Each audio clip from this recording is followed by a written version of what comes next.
Allah yang kita sembah, sumber segala berkat. Manusia kita ada banyak itu pengharapan, tapi itu semua daripada Allah. Kalau kita yang kerja di kantor,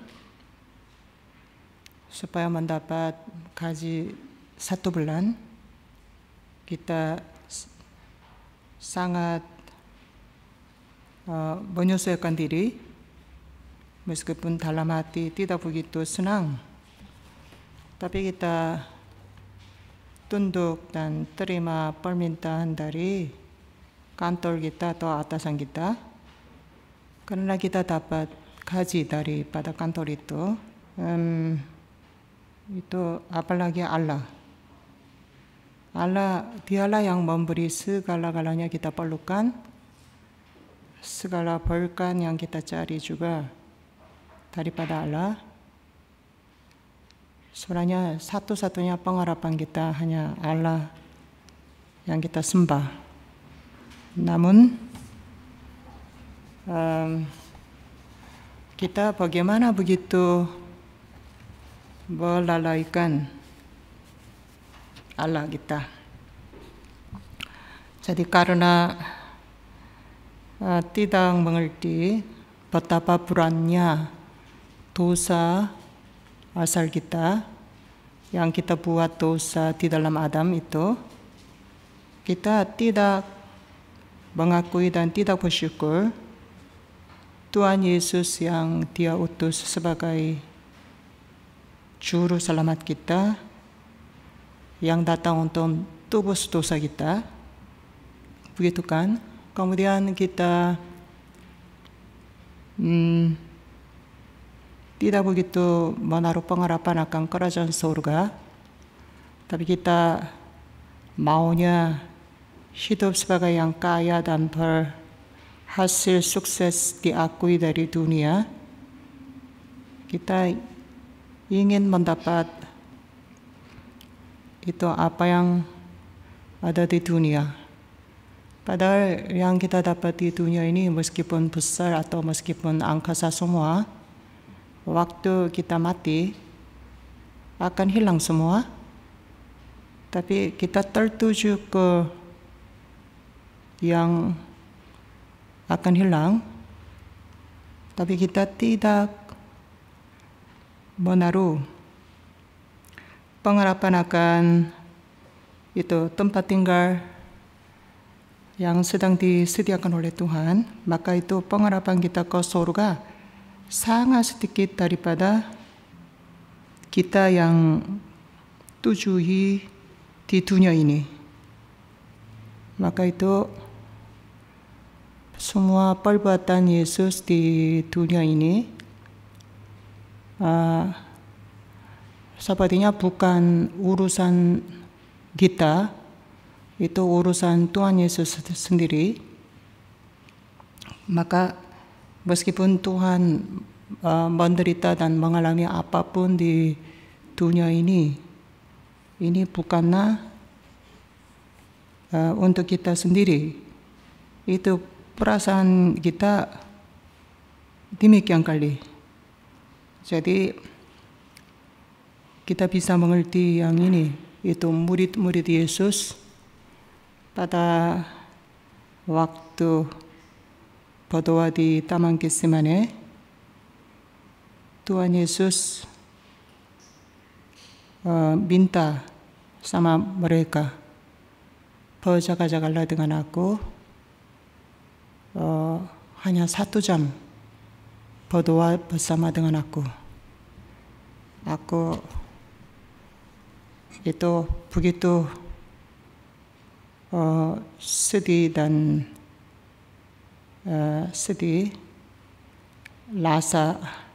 sehingga rasa matinya. Tuhan mengalami rasa matinya itu sebenarnya bukan keperluan Dia,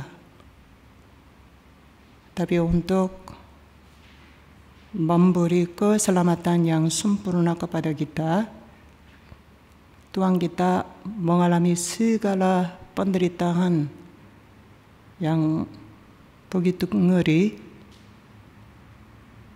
sehingga dia yang tidak perlu mengalami kematian itu mengalaminya rasa mati. Mati pun betapa susahnya, tapi rasa mati pun yang untuk menghadapi kematian itu kadang-kadang lebih besar daripada kematian itu sendiri, rasa matinya. Namun murid-murid Yesus tidak bisa mendengar permintaan Tuhan yang terakhir juga. Betapa bodohnya seperti anak-anak kecil-kecil, orang tuanya keadaan apa, orang tuanya sedang berada keadaan apa, enggak peduli. Kalau ada minuman atau mainan saja senang loncat. Demikian juga ini murid-murid Yesus. Dan karena hanya tubuh itu berat, tubuh itu capek, itu saja yang mereka rasa dan tidak mengerti itu apa yang terjadi. Peperangan yang begitu dahsyat dan begitu mengerikan akan terjadi di antara Tuhan dan Juru Selamat Yesus dan iblis, yaitu musuh Allah. Kalau Tuhan dan Juru Selamat kita gagal, seluruh umat manusia ikut gagal dan tidak ada pengharapan akan ke neraka. Tapi mereka tidak mau berdoa bersama Tuhan Yesus secara terakhir hanya 1 jam itu pun. Inilah yang apa yang kita tadi baca. Kalau Tuhan kita mengasihi kita sampai yang tadi pun. Jadi udah 1 kali doa juga keadaan muridnya demikian. Kedua juga demikian. Ketiga malah ayo istirahat sajalah karena mata kamu berat. Itu betapa kasihnya orang tua kita kadang-kadang itu kan. Anak-anak enggak mengerti keadaan orang tua.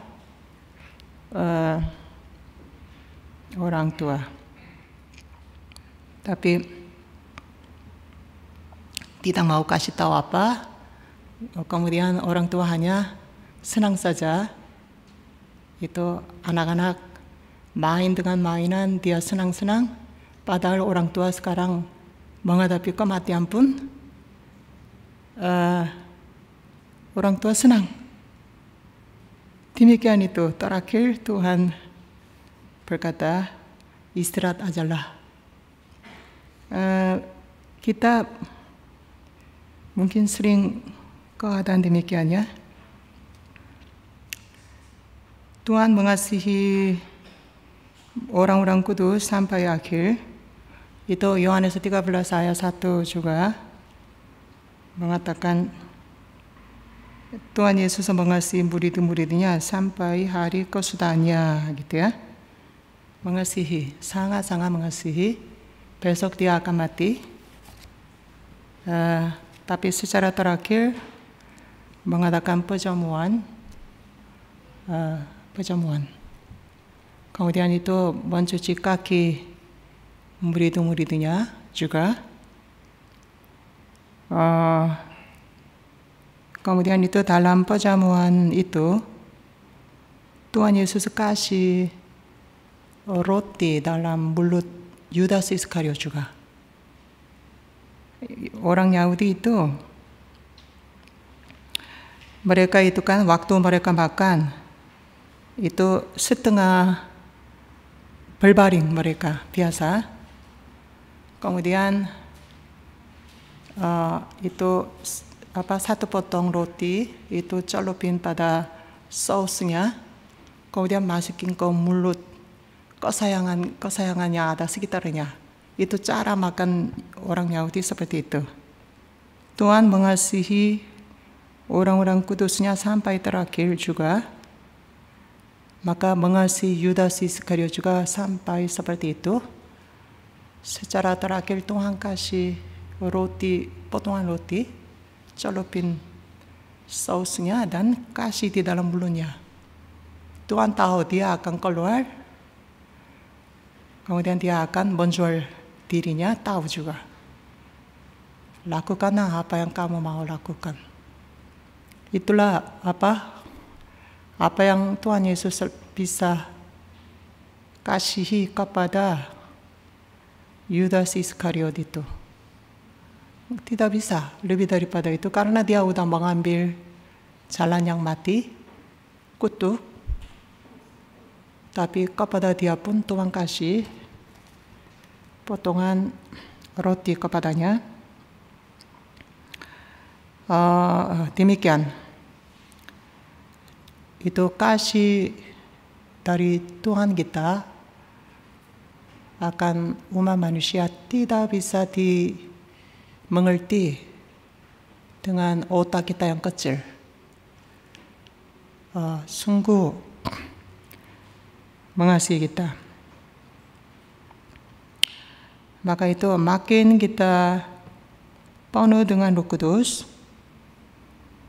kita makin kita mengerti bakti Tuhan. Kita terharu dengan bakti Tuhan.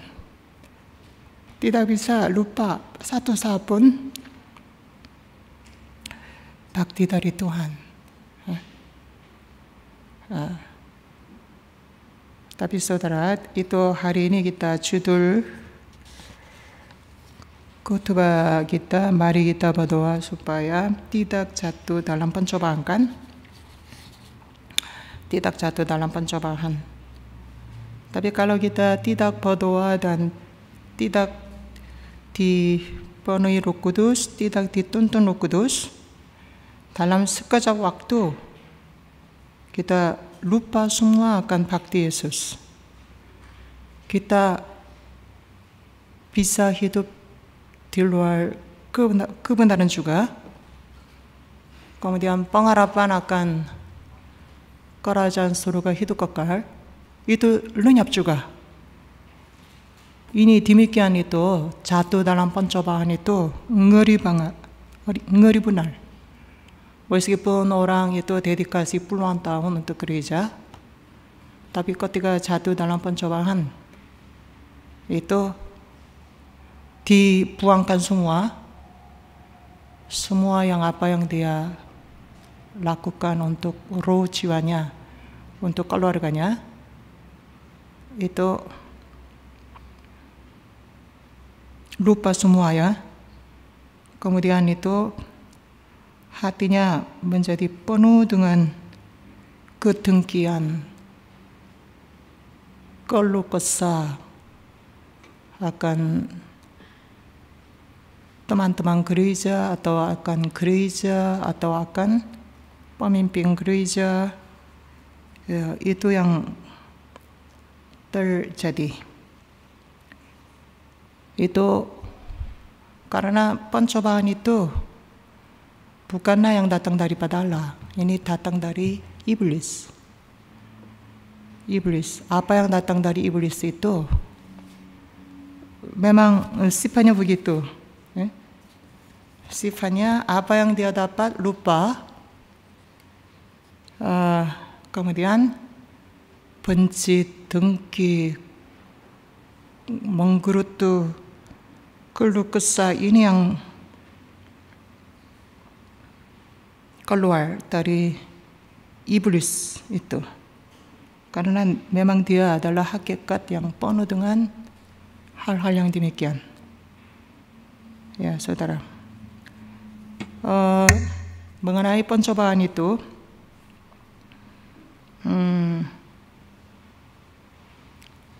pencobaan. Kalau di dalam perjanjian baru tidak ada kata-kata mencobai Allah atau ujilah Allah, sebenarnya enggak ada. Tapi dalam perjanjian lama ya, Kejadian pasal 22 itu bahasa Indonesia kita, Allah ingin mencobai Abraham. Daripada mencobai, sebenarnya Allah ingin menguji Abraham. Lebih bagus, tetapi bahasa Indonesia memakai mencobai. Supaya Ishak anak tunggalnya diberi sebagai korban bakaran kepada Allah. Itu ada firman demikian. Kemudian di dalam Maliaki juga itu kamu memberi perpuluhan dan demikian kamu mencobai Allah atau ujilah Allah. Ada kamu menguji atau mencobai Allah dengan memberi perpuluhan. Apakah Allah tidak membuka itu pintu surga dan mencurahkan semua berkat daripada surga? Ujilah Allah atau cobailah Allah. Jadi ada firman demikian, saudara. Namun kalau Yakobus, kita sering baca Yakobus mengenai pencobaan itu, menguji.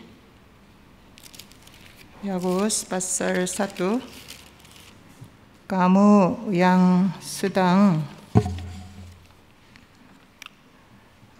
menghadapi pencobaan, Yakobus 1 ayat 2 itu bersukacitalah, sebab itu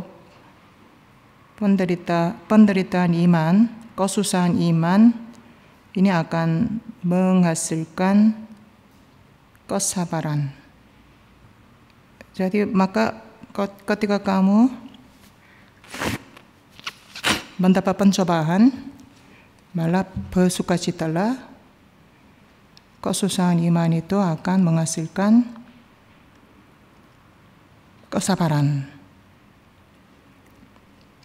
Demikian. Kemudian itu kalau ayat 12 itu, mereka yang benar-benar tahan pencobaan, ada berkat ketika diakui oleh Allah, dia akan diberi mahkota hidup.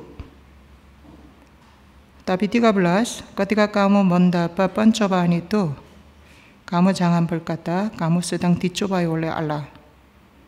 Allah tidak mencobai atau tidak dicobai oleh yang jahat. Demikian firman-Nya.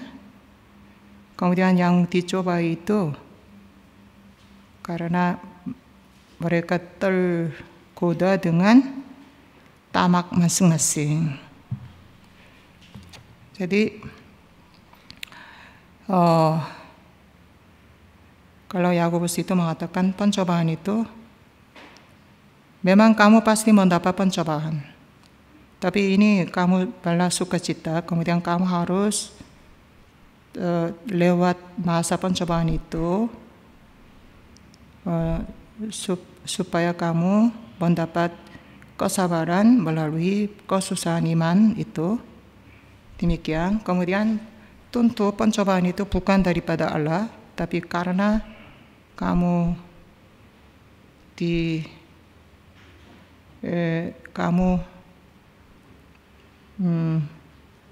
dicobai sebab kamu sendiri tergoda dengan tamak kamu.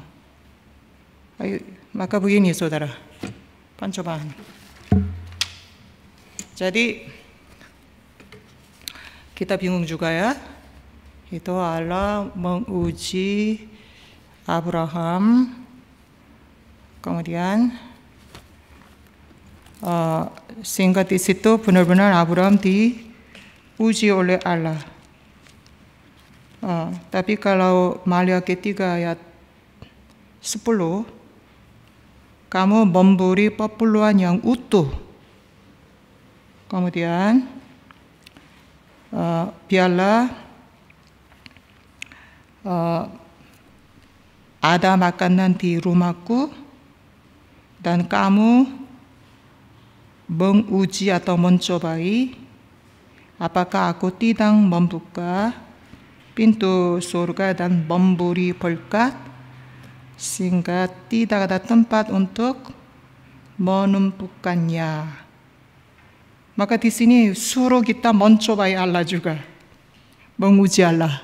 Allah juga pernah menguji Abraham.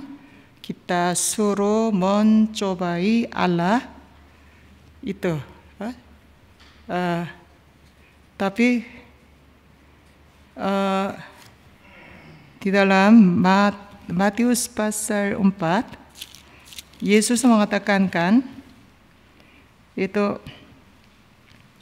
ketika iblis itu mencobai Yesus,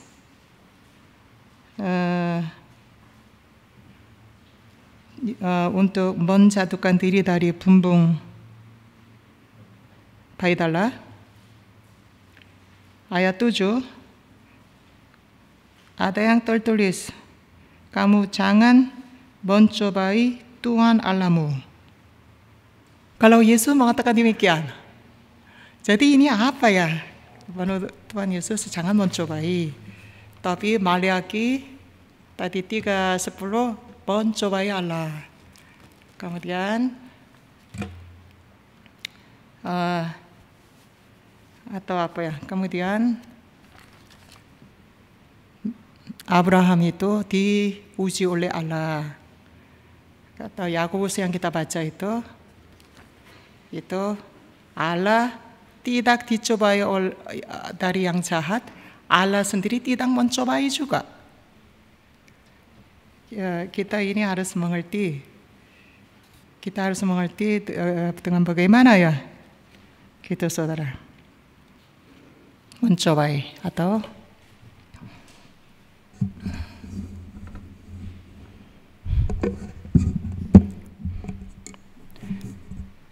tadi ada yang tertulis, kamu jangan mencobai Allah.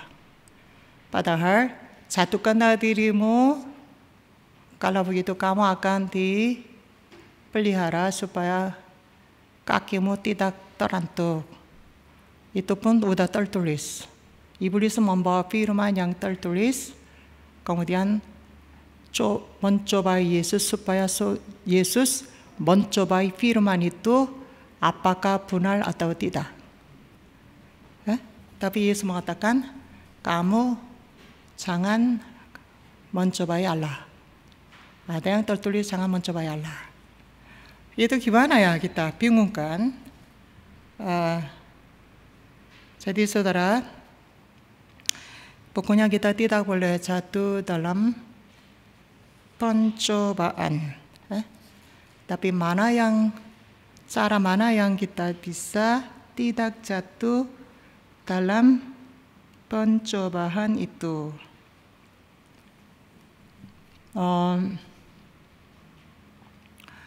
Firman yang tertulis, berilah perpuluhan. Itu bukan cara tidak memberi perpuluhan, mencobai Allah, bukan arti itu. Berilah perpuluhan, taat pada perintah itu, kamu mengalami apakah akan terjadi sesuai janjinya. Ini kamu alami maksudnya. Bukan berilah perpuluhan itu benar sudah ada perintah, tapi dengan cara tidak memberi perpuluhan dan mencobai, kalau itu kamu sudah jatuh dalam pencobaan iblis. Tapi dengan cara memberi, kemudian kamu mengalami apa yang dijanjikan Allah itu maksudnya. Mencobai maksudnya tadi Maliaki 3 ayat 10. Semakin hari kau sudah dekat, kamu jangan mengikuti kebiasaan-kebiasaan orang yang menjauhkan hari Tuhan, tapi kamu harus menjaga ibadah. Udah ada firman, kamu harus jaga ibadah. Jangan tidak ibadah, kamu berani melawan firman Allah.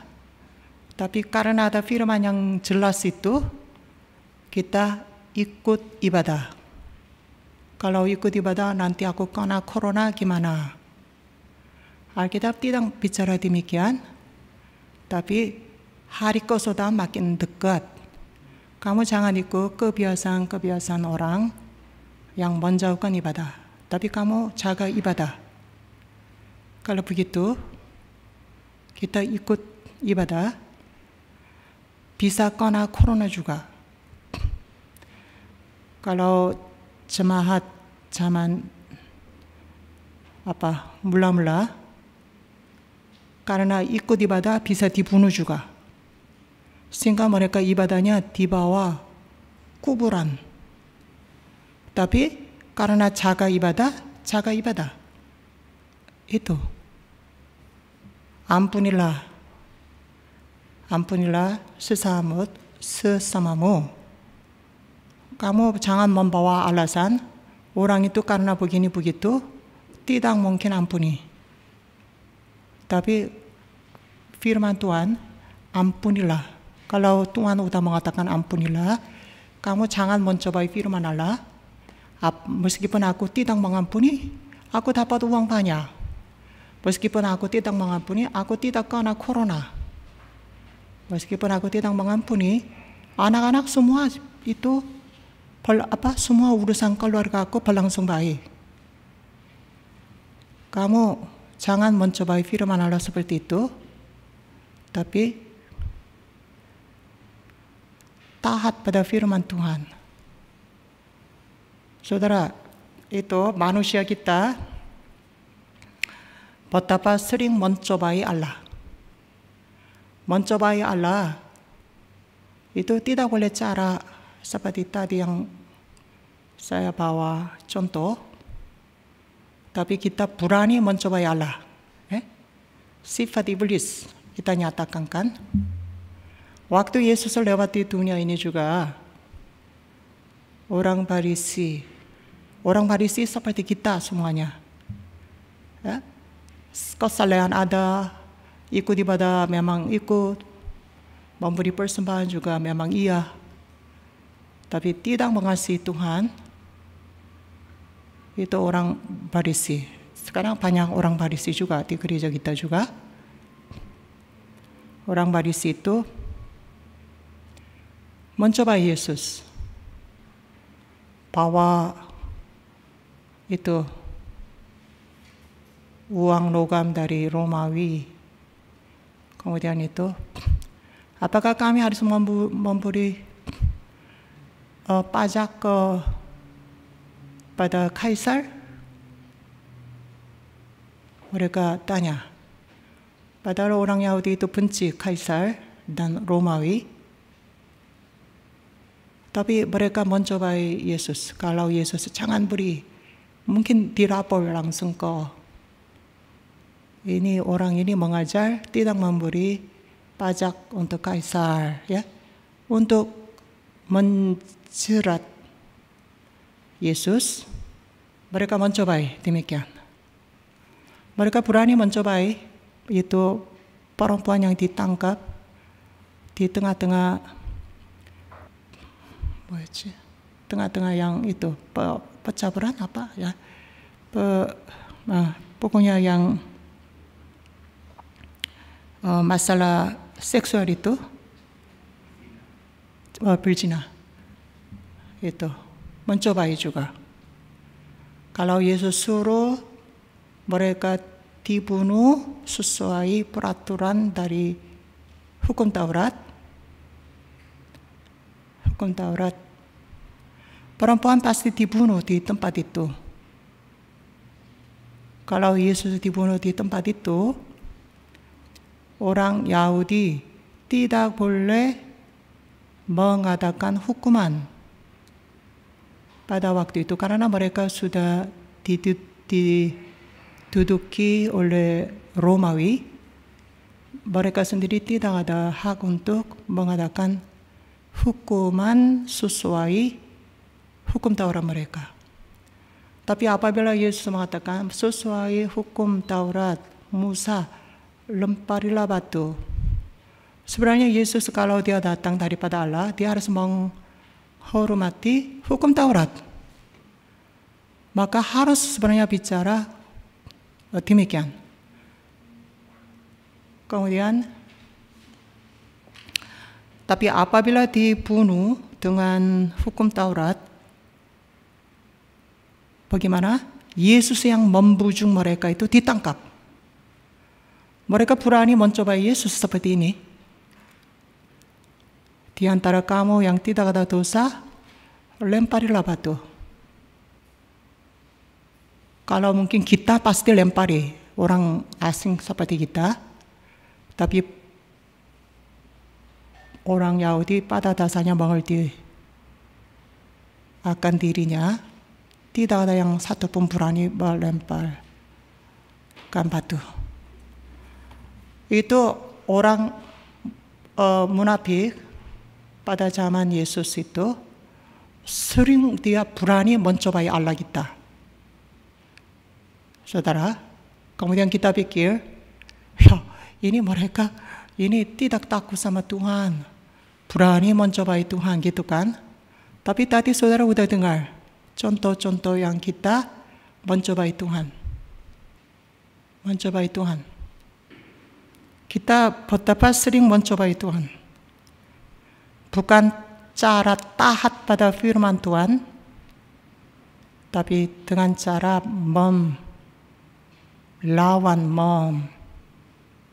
menolak firman Tuhan, kita berani mencobai Allah kan.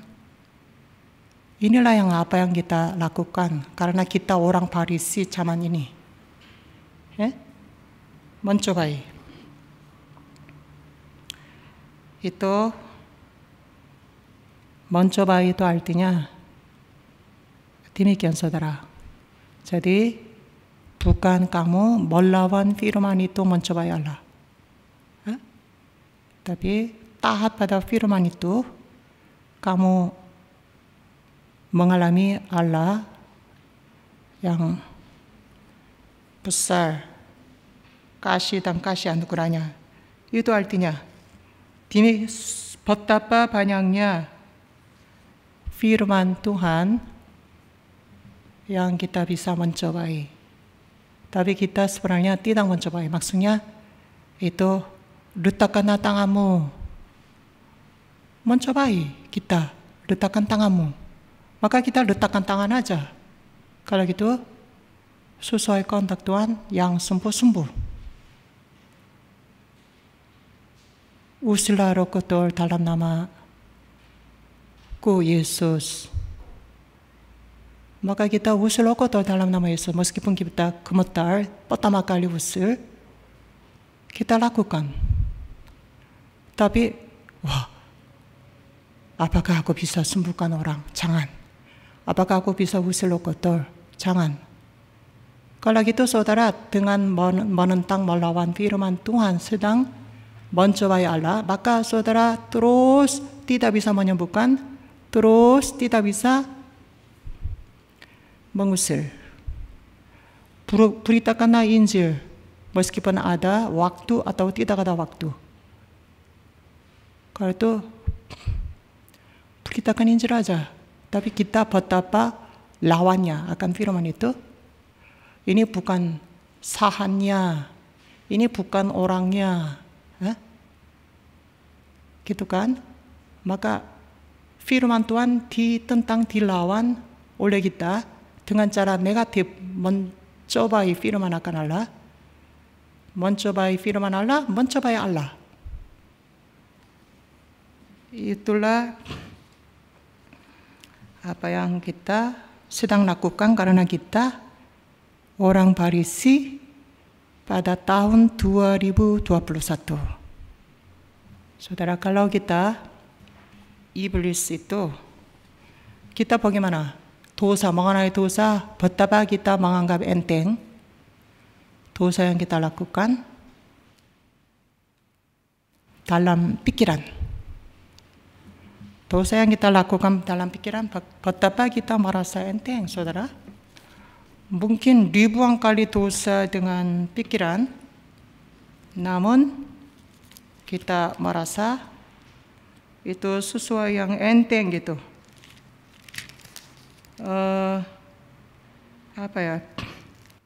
Dosa dalam perjanjian lama pun dosa yang mereka lakukan dengan perbuatan ini dikirain benar-benar dosa sampai mereka bisa dibunuh dengan lemparan batu gitu. Tapi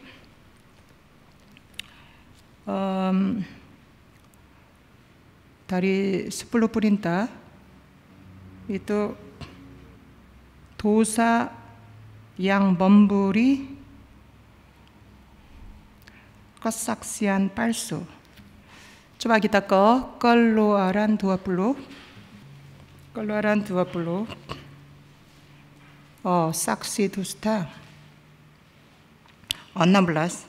Jangan mengucapkan saksi dusta tentang sesamamu. Saksi dusta kita, betapa kita sering saksi dusta, saudara.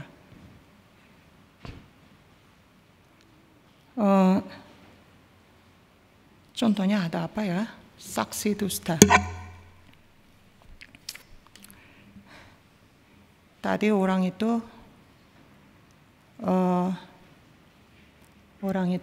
kasih aku sesuatu, kasih aku pada aku. Tapi supaya memberi kesan akan orang itu yang jelek kepada orang lain, enggak, dia enggak kasih apa-apa. Saksi dusta, kita sering.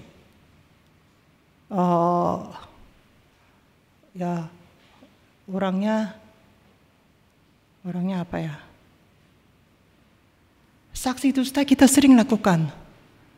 Apa ya? Tadi dia kasih 10, dia kasih sedikit memang. Ya lumayan, ya. Atau apa ya, pokoknya kita sering ingin memberi kesan akan orang yang jelek, itu tidak bicara yang seadanya, tapi dikurangi, saudara. Atau yang keburukannya ditambah. Saksi dusta. Apakah kita bertobat? Biasa itu, kebiasaan. Saksi dusta. 17. Jangan mengingini rumah sesamamu. Jangan mengingini istrinya atau hambanya laki-laki atau hambanya perempuan, atau lumbunya atau keledainya, atau apapun yang dipunyai sesamamu. Di sini dia belum mencuri atau mengambil atau belum berzina. Itu saudara, mengingini. Dari perjanjian lama sudah mengatakan mengenai dosa yang terjadi di dalam hati kita. Kalau kita sudah melampaui batasan dengan hati pun, ini sudah dipandang oleh Allah sebagai dosa. Betapa kita sering melampaui batasan itu dengan hati. Apakah saudara bertobat? Hanya mengingini, belum mengambil apapun. dosa saudara. Apakah bertobat? Iblis itu dia ingin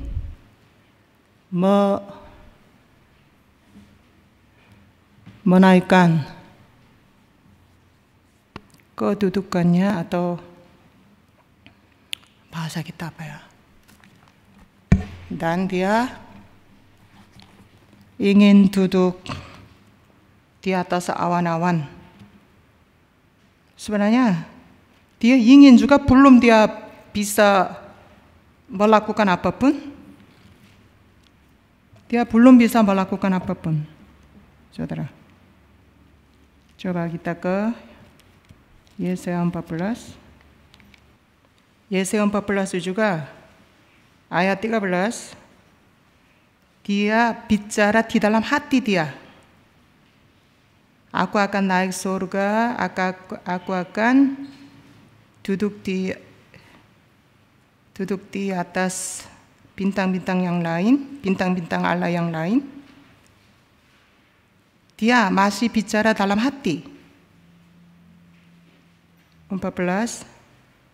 Aku akan naik awan-awan yang tertinggi, dan aku akan menyamakan dia yang paling tinggi. Dia masih bicara dalam hati, tapi dia bagaimana? Langsung dicap oleh Allah sebagai musuh Allah. Mengingini.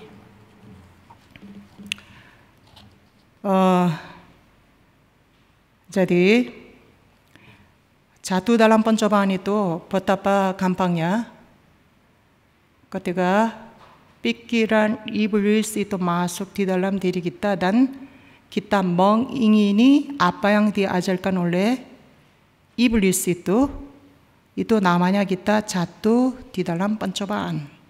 Jatuh di dalam pencobaan bukanlah saudara melakukan pencurian secara nyata, perzinahan secara nyata, pembunuhan secara nyata, bukan. Mengingini, ini sudah dosa saudara. Maka dengan hati kita pun sudah melampaui batasan-batasannya, itu sudah dosa. Itu sudah saudara jatuh di dalam pencobaan.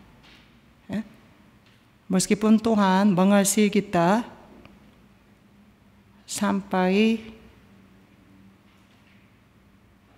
kesudahannya, tapi kita yang sudah jatuh di dalam pencobaan itu tidak bisa ditolong oleh Tuhan. Yudas Iskariot, dia demikian juga. Tuhan benar-benar ingin mengasihi sampai Yudas Iskariot, potongan roti ini dimasukin mulut Yudas Iskariot. Karena itu kebiasaan orang Yahudi yang lakukan dalam waktu mereka makan, kepada kesayangannya mereka potongan rotinya kasih di dalam mulut ini. Demikian Tuhan mengasihi Yudas Iskariot secara tubuh juga. Sebentar lagi dia akan mati dan mencurahkan darah untuk dia juga. Tapi dia bukanlah yang jatuh dalam pencobaan sementara seperti Petrus, tapi ini benar-benar tinggal di dalam pencobaan. Kalau begitu, ini tidak bisa ditolong oleh Tuhan. Akhirnya Tuhan mengatakan, lakukanlah apa yang kamu lakukan. Demikian saudara-saudara sedang ada di dalam gereja Kristus. Saudara membanggakan diri, aku orang Berea. Tapi apabila saudara tidak memperhatikan hal-hal yang demikian, saudara sedang berada di dalam pencobaan. Kalau saudara sudah jatuh di dalam pencobaan demikian, Tuhan pun tidak bisa menolong. Maka jangan lama di dalam pencobaan. Firman Tuhan sama dengan Tuhan. Kalau kamu dalam hati mengingini saja, kamu sudah berdosa. Iblis hanya dia dalam hati mengingini saja untuk menjadi satu dengan Allah, menyamakan dirinya satu dengan Allah, dia jadi musuh Allah. Dosa atau saudara jatuh dalam pencobaan itu beda dengan pikiran saudara, yaitu beda dengan orang Farisi. Orang Farisi tidak perhatikan hal-hal yang demikian yang terjadi di dalam hatinya. Mereka hanya mengira dosa atau pencobaan itu tidak memberi perpuluhan itu dosa, tidak berzina itu dosa, mencuri itu dosa. Mereka pikirannya begitu seperti saudara. Tapi Alkitab bilang jelas, kalau kamu dalam hati udah melampaui batasan-batasan, melampaui batasan, rumah sudah ada tembok, tapi hatinya udah melampaui temboknya, maka dia udah masuk ke rumah orang itu, kemudian dalam hati ingin hambanya, ingin istrinya, ingin hartanya, mengingini saja kamu sudah berdosa. Mengapa? Karena itulah dosa yang dimulai dari iblis. Saudara tidak bertobatkan hal-hal yang demikian, saudara sedang berada di dalam pencobaan. Mengapa? Karena saudara sudah dipengaruhi sama pencoba iblis. Iblis itu pencoba. Iblis itu berani mencobai Yesus dalam Matius pasal 4. Di situ sudah mengatakan iblis itu datang kepada Yesus untuk mencobai. Anak Allah saja dia berani cobai, apalagi orang Farisi seperti kalian. Kalau ini udah lama, saudara tidak bisa ikut serta kebangkitan pertama. Akan ke penghakiman. Kita harus dituntun Roh Kudus. Tanpa tuntunan Roh Kudus, kita tidak bisa membedakan hal-hal yang demikian. Maka harus penuh dengan Roh Kudus, saudara. Orang yang penuh dengan Roh Kudus itu baru dituntun. Orang yang penuh dengan Roh Kudus itu penderitaan Yesus, penderitaan dirinya. Penderitaan Yesus, penderitaan dirinya. Penderitaan Yesus, penderitaan Yesus. Aku berat dengan penderitaan aku sendiri, tidak bisa berpisah, demikian. Penderitaan Yesus, penderitaanku, kesusahan Yesus, kesusahan aku. Penderitaan gereja, penderitaan aku, kekurangan gereja, kekurangan aku, kesusahan gereja, kesusahan aku. Kalau saudara tidak seperti itu, saudara tidak beda dengan murid-muridnya yang jatuh dalam pencobaan itu. Tuhan hanya minta 1 jam saja berjaga-jaga berdoa bersamanya. Secara terakhir, Tuhan memintanya. Tuhan akan menghadapi penderitaan yang begitu mengerikan untuk kamu. Tapi kamu bilang, oh ini penderitaanmu, aku gak mau tahu. Penderitaan gereja, penderitaan kita, tapi siapa yang akan bicara? Penderitaan gereja, penderitaan aku. Ini penderitaan kamu sendiri, masalah kamu sendiri, kutuk kamu sendiri. Mereka yang jatuh dalam pencobaan seperti itu, saudara bisa memeriksa diri saudara. Tanpa tuntunan Roh Kudus, tidak mungkin kita lepas dari pencobaan iblis. Hampir jemaat Berea, orang Farisi ini berada di dalam pencobaan. Maka siapa yang jaga-jaga berdoa? Jaga-jaga berdoa. Berdoanya siang malam. Siang malam, saudara. Doa pagi seperti Tuhan Yesus, doa pagi harus ada. Memang saya sendiri sedang tidak ikut doa pagi. Doa pagi. Tapi doa paginya Apakah karena Tuhan Yesus pagi-pagi itu subuh ke tempat sunyi untuk berdoa karena tugas dia yang akan menanggungnya dan karena belas kasihannya akan umat manusia, saudara berdoa demikian atau saudara hanya duduk-duduk aja di tempat? Ya? Padahal itu bukan doa pagi juga. Jadilah kehendakmu di bumi seperti di surga. Karena itu berdoakah atau hanya mengisi waktu atau hanya apa itu doa subuhnya? Siang malam berdoakah? Ini peperangan yang begitu dahsyat sekarang supaya jemaat kita atau saya sendiri memang juga tidak jatuh dalam pencobaan. Apakah doa siang malam demikian? Itu sebagai kewajiban hanya 30 menit 1 jam berdoa. Itu kan? Kalau itu Tuhan Yesus mungkin tidak mengakui kamu berjaga-jaga untuk tidak jatuh pencobaan. Mungkin Tuhan tidak demikian. Tapi Tuhan Yesus sekarang minta kepada kita, kalau kamu tidak berjaga-jaga dan tidak berdoa, kamu pasti akan jatuh dalam pencobaan. Pencobaan begitu gampang datang, kita tadi udah lihat, udah dengar. Betapa gampangnya pencobaan.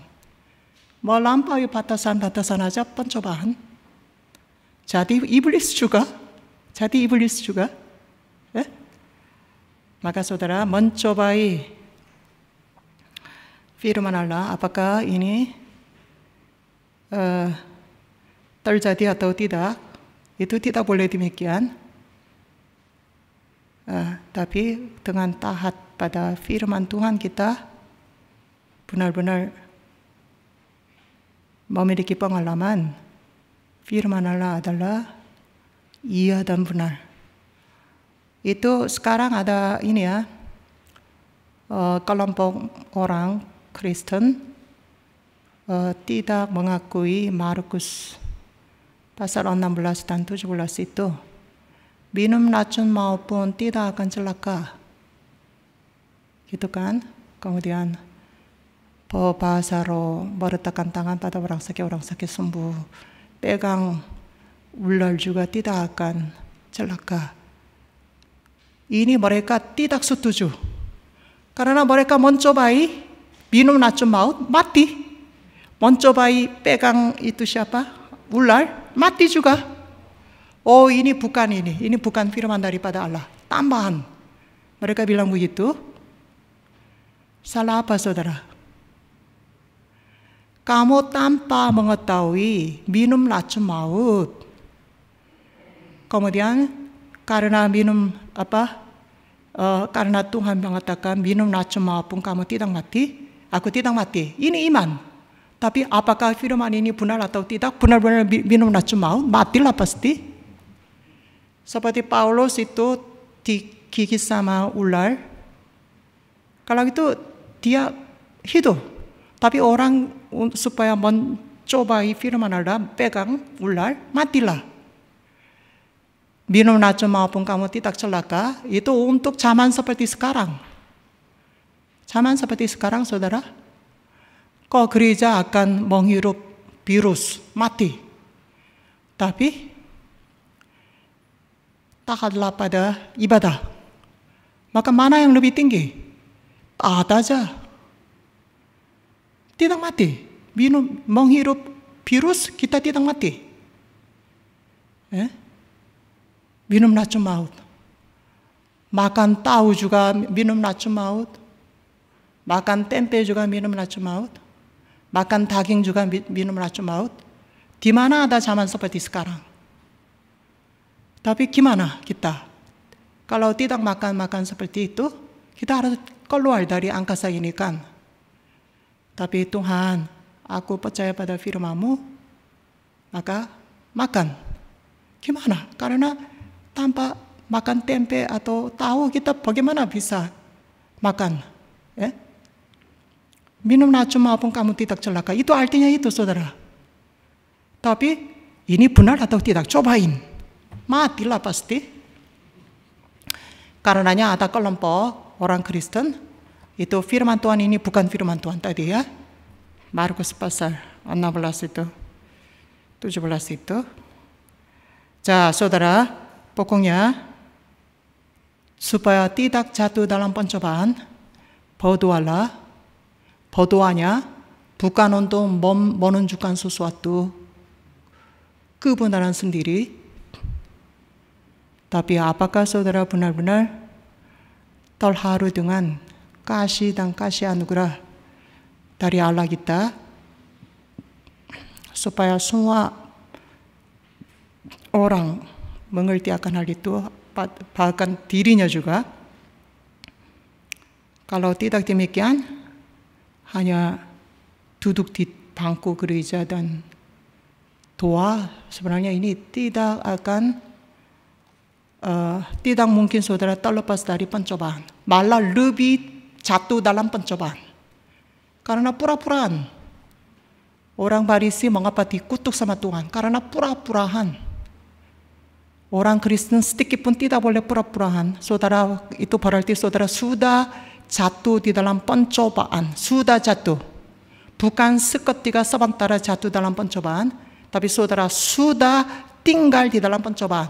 Ini tidak bisa diselamatkan oleh Tuhan. Harus ingat saudara, pura-puraan itu paling dibenci sama Tuhan.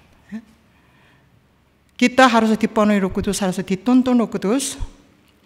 Maka supaya kita tidak jatuh dalam pencobaan, kita harus berdoa. Iblis tidak berhenti, iblis tidak istirahat.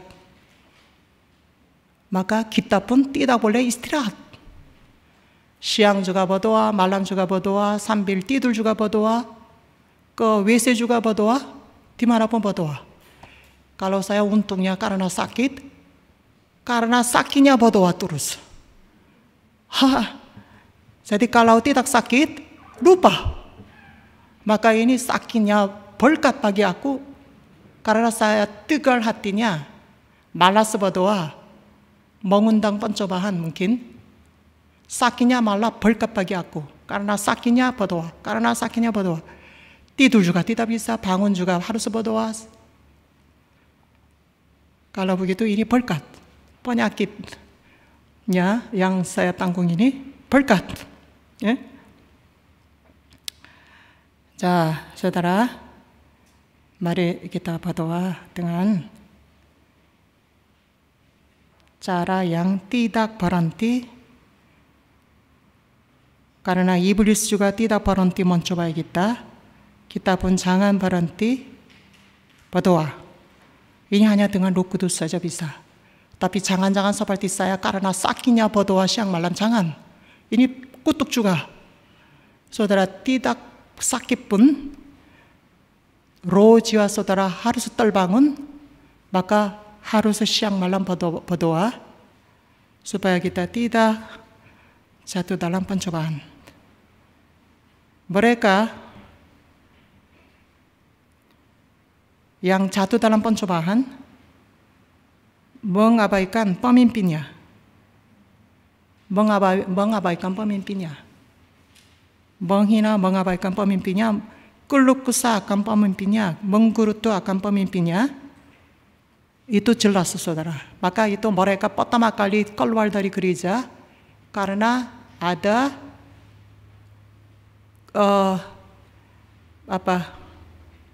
yang kesan negatifnya akan pemimpinnya.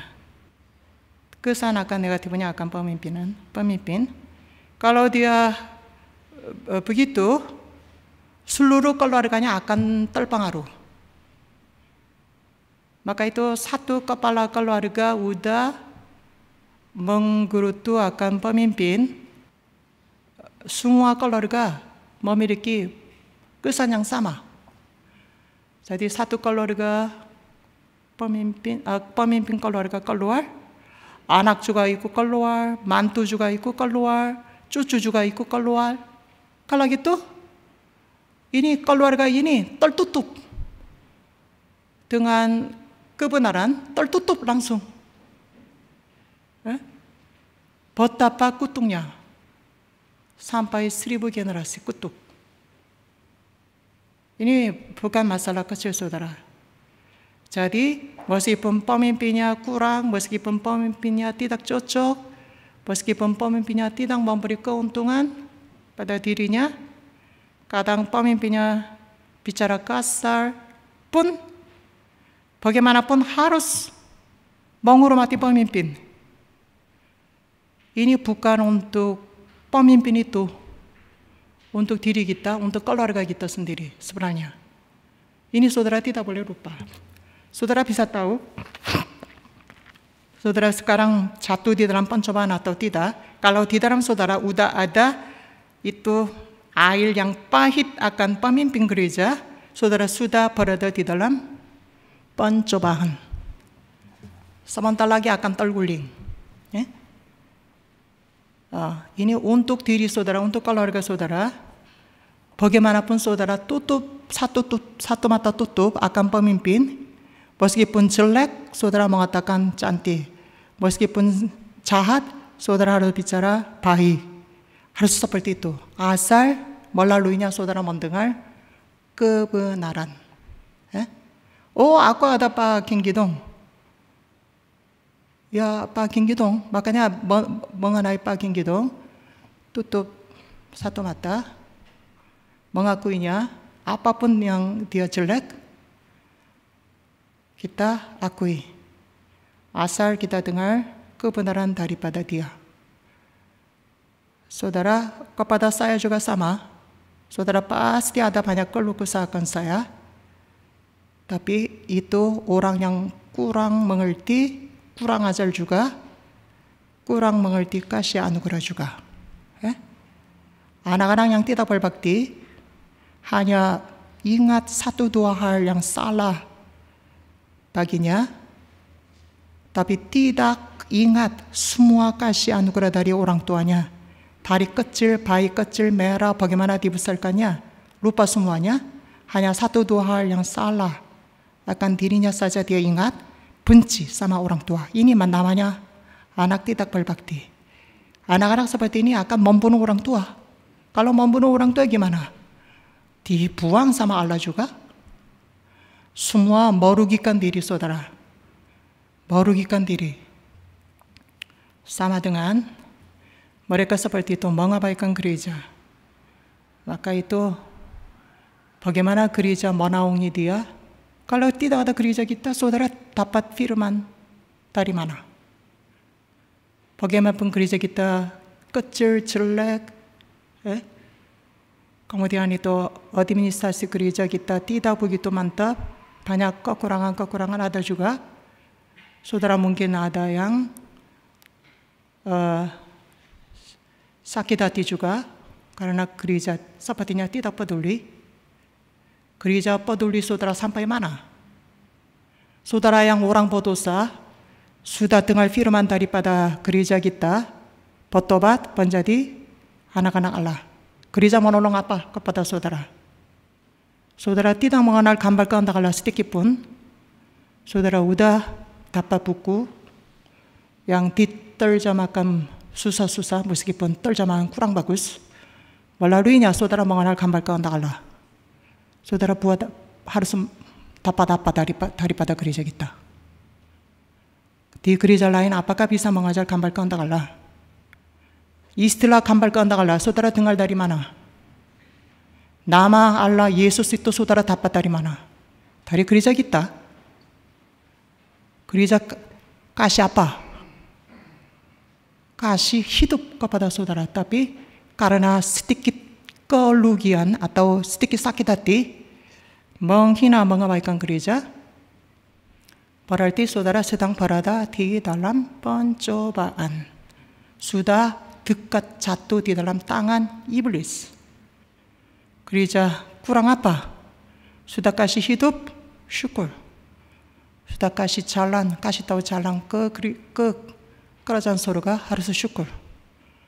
Sudah kasih nama Yesus, nama yang tertinggi, siapapun yang panggil nama Yesus saja dapat keselamatan. Sudah dengar dari gereja kita, kurang apa? Ada juga yang diangkat, dipakai dari gereja kita. Saudara apa sebenarnya? Gereja yang mengangkat memakai saudara juga, memberi tugas juga. Kurang apa gereja? Kalau kesah apa? Itu namanya jatuh di dalam pencobaan iblis. Kalau jatuh di dalam pencobaan iblis itu dalam hatinya dengki, keluh kesah, tidak ada syukurnya. Itu saudara. Kalau demikian, itu pencobaan yang seperti api yang menghanguskan, itu akan menghanguskan seluruh keluarga. Enggak boleh saudara jatuh di dalam pencobaan terus. Kita harus melawan akan dosa seperti ini. Kemudian kita harus menang dari pencobaan dari iblis itu. Itu begitu gampang. Hati kita dilunakin saja. Kemudian jangan mencobai firman Allah saja saudara bisa lepas dari pencobaan ini. Ampunilah kalau Tuhan Yesus mengatakan tidak mengampuni. Demikian jangan mencobai firman Allah. Meskipun aku tidak mencobai firman Allah, aku tetap sehat, aku tetap bagus, aku tetap apa? Itu demikian apakah saudara mau mencobai firman Allah sehingga saudara mengundang kebinasaan. Kalau itu saudara jalan ke Yudas Iskariot. Mari kita berdoa supaya kita tidak jatuh di dalam pencobaan. Berjaga-jagalah dan berdoalah supaya tidak jatuh di dalam pencobaan. Murid Yesus yang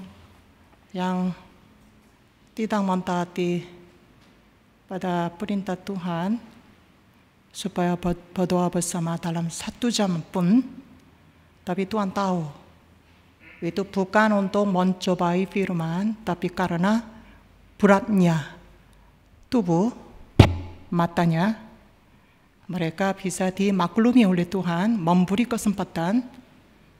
Tapi kalau saudara meskipun sudah mengerti pencobaan itu apa, tapi tetap berada di dalam firman, di dalam pencobaan, mencobai firman,